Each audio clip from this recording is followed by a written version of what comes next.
Talumpati tungkol sa edukasyon ni Oscar Cuenco. Sa aming guro na si Ginang Jessa Kapirig, sa mga panauhin at sa aking mga kaklase na mga mag-aaral ng mataas na paaralan ng Hingoog City Colleges, isang magandang araw sa inyong lahat. Mula sa pagising natin sa umaga, pagkain ng almusal, at sa araw-araw na pagpasok natin dito sa ating silid-aralan, di natin maitatanggi na tayo'y napapatanong sa ating sarili. Ano ba ang kahalagahan ng pagpasok ko sa eskwela? Ika nga ng ating pambansang bayani na si Dr. Jose Rizal na ang kabataan ng pag-asa ng bayan at ika ng mga nakararami na kabataan para sa kinabukasan.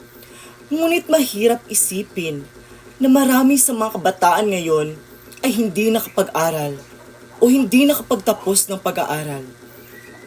May iba't iba silang dahilan.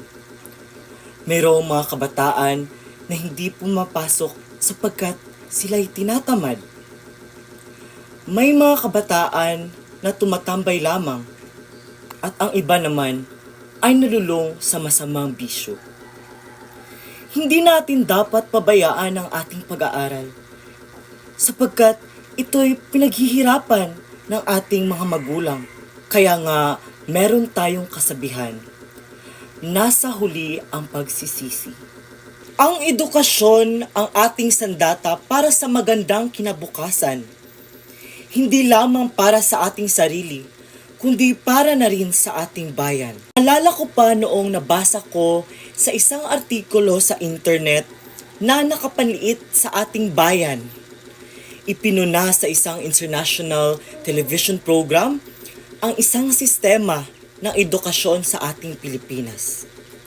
Para sa akin, bakit tayo nagpapaapi sa iba na hindi naman natin kalahi? Hindi dapat natin ipinagsasawalang bahala ang katulad nito. Dapat natin ipakita sa kanila na mali ang inaakala nila, na kaya nating umangat. Mahalaga ang edukasyon kahit na gasgas ang linyang ito. Ito ay totoo. Dito nakasalalay ang ating kinabukasan at kung ano man ang kahihinatnan natin dito sa mundong ito. Hindi natin maiiwasan na maharap sa mga hadlang na maaaring pumigil sa atin upang makamit ang tagumpay. Kaya nararapat lang na tayo'y maging handa nang sa gayo'y malagpasan natin ito. Dapat tayo ay may tiwala sa ating sarili, may buong tapang at determinasyon.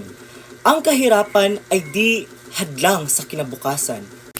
Tayo rin mismo ang gumagawa ng sarili nating kapalaran.